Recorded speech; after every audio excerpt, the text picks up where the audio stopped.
All right, guys. So sticking to a diet is actually can be pretty tough for a lot of people.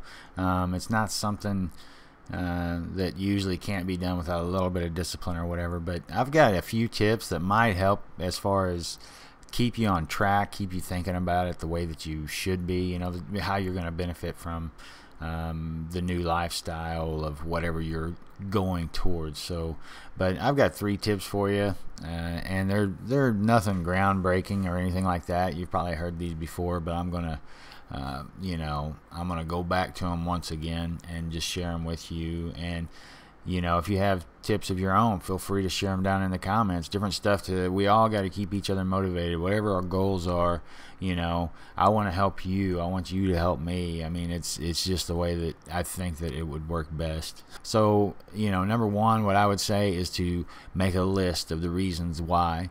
Why are you shooting for this new lifestyle? Why are you wanting to lose the weight? Why, bring that stuff to the table, the reasoning behind why you're doing it, because this is going to fortify your momentum behind it. So make a list and expand upon that list. It's just like, if you start out, it's like, well, I'm going to, decrease my chance of heart disease. Therefore, I'm going to live longer. Therefore, I'm going to see my grandbabies. Therefore, I'll get to see my grandbaby's 3rd birthday or whatever. You continually expand on the reasons why, reducing the risks of heart disease, how that, reciprocates into your life further and further. And that's the kind of list you want to be making. You want to say, hey, man, this is all the reasons why to do something that my health will benefit from, and you can go as big as you need to, but like I said, this is gonna, a list like that's gonna give you this constant reminder of, oh yeah, it's not just because I can fit into those jeans again, or whatever your selfish, shallow motivations are. Those are good also, but you need to have plenty of backbone, behind your motivation, for you to continue to push through and reach your goals. So, make a list, check out the list on a frequent basis, and use that, apply that momentum to your life, to what you're trying to accomplish. All right, number 2, I would say something that's very important, and it's honestly just something that you're going to have to face early on.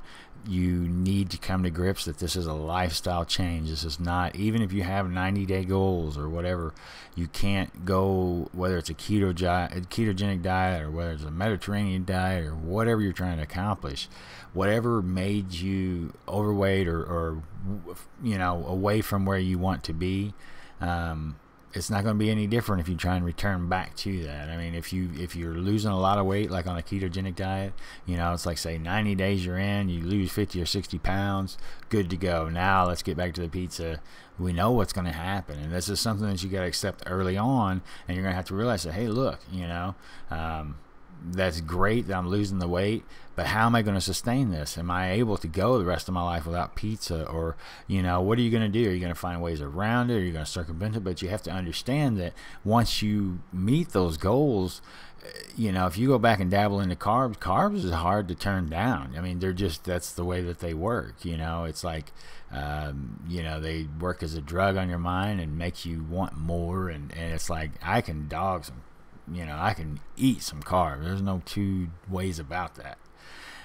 So when you dabble in them, tread lightly, but you have to have that plan. You have to understand that it's a lifestyle change. This is something you're going to need to do forever. If you're like me, you're over 40 years old, and you're really just looking at the second half of life, kind of absorbing what you've learned up to this point, and looking around and being like, man, I don't want to be on a handful of pills and not, mentally comprehensive and stuff like that, and you start thinking about it now, and then this is going to kind of, hopefully for our sakes, this is affecting the last halves of our lives, or we may live to be 120 or whatever, but at least the last 2/3 of our life.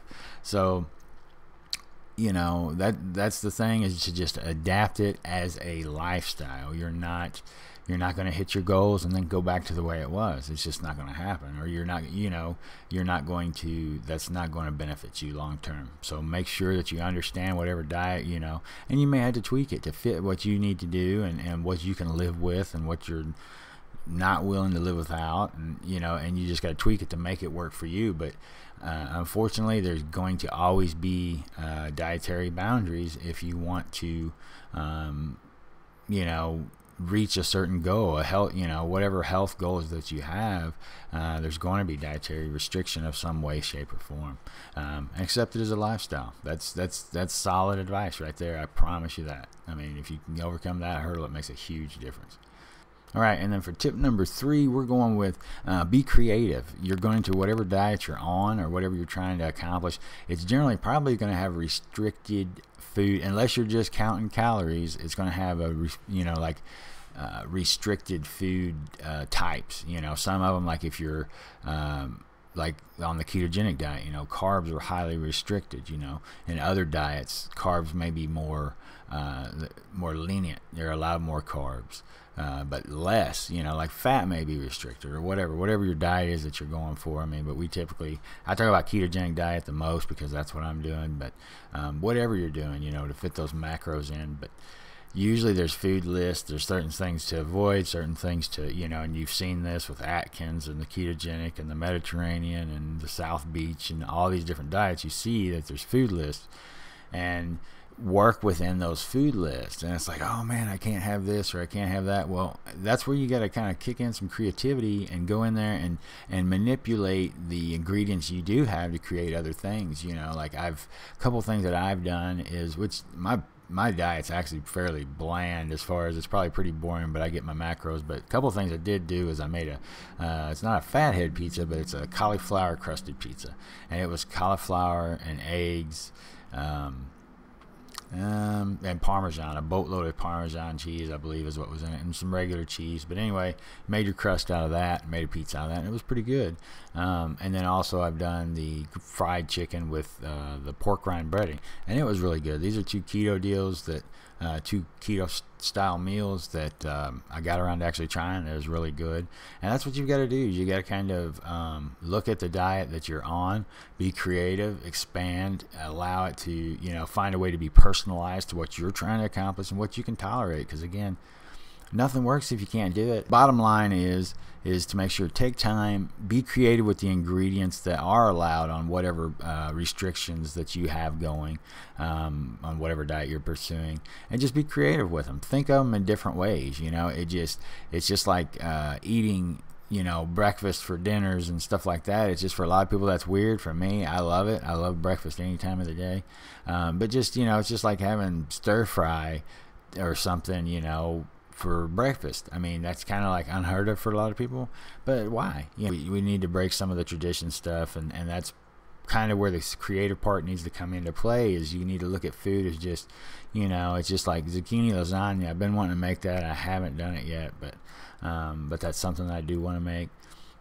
And you just got to look at stuff like that and try different ways to make it fit into what you're trying to accomplish, but at the same time, enjoying what you're doing. Because if you can't enjoy it, you're not going to hold on to it long term, which goes back to, number 2, adapt it as a lifestyle. You're in it for the long run. So, but anyway, those 3 tips, hopefully kind of ponder that a bit, think about it, and hopefully that'll help you. I mean, it's helped me. Even just the philosophies behind it has helped me a lot as far as trying to gain control over other things, not just the diet, but it's definitely applicable to whatever whatever diet goals you've set for yourself. But if you like the video, be sure to click like. If you haven't subscribed yet, please do so. If you didn't like the video, be sure to give me a big thumbs down. Feel free to comment with any questions or suggestions, or what's worked for you or what hasn't worked for you. But anyway, guys, for now, all I can say is stay strong, and I'll look forward to talking to you soon.